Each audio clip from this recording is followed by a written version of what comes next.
আমি আজকে ডুমুরের রেসিপি করব। ডুমুরগুলো এখন দানা ছাড়াবো। আজকে আমি ডুমুর করে দেখাবো। ডুমুরটাকে কেটে আমি সেদ্ধ করে নিয়েছি। আলু, পেঁয়াজ বাটা, রসুন বাটা, আদা বাটা, শুকনো লঙ্কা, তেজপাতা, দারচিনি, লবঙ্গ, এলাচ আর কাঁচা লঙ্কা চেরা। কড়াইতে আমি তেল দিয়ে দিলাম, সর্ষে তেল দিয়েই করব। তেল আমার গরম হয়ে গেছে। শুকনো লঙ্কা, তেজপাতা,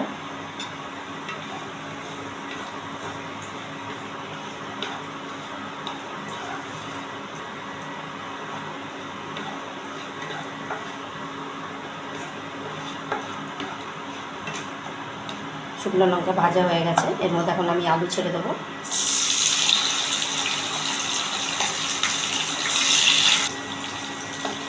আলুটা ভাজা হয়ে গেছে, এখন আমি পেঁয়াজ দিয়ে দেবো।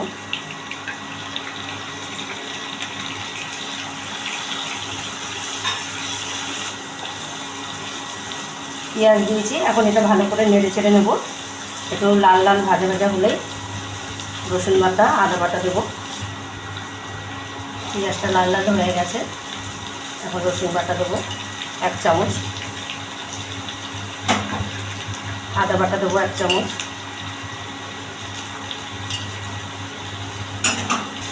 ভালো করে মশলাটা কষিয়ে নেব। জলে আমি 1 চামচ হলুদ গুঁড়ো, 1 চামচ জিরা গুঁড়ো, 1 চামচ লঙ্কার গুঁড়ো ভালো করে গুলে কড়াইতে ঢেলে দিলাম।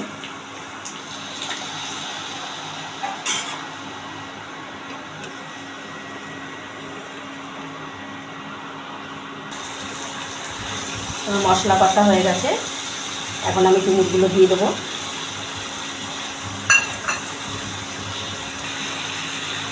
পরিমাণ মতো নুন দিয়ে দিলাম,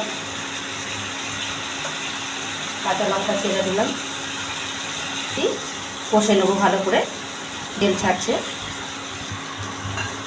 আমার মশলা কষা হয়ে গেছে, এখন একটু আমি জল দিয়ে দেবো, সামান্য জল।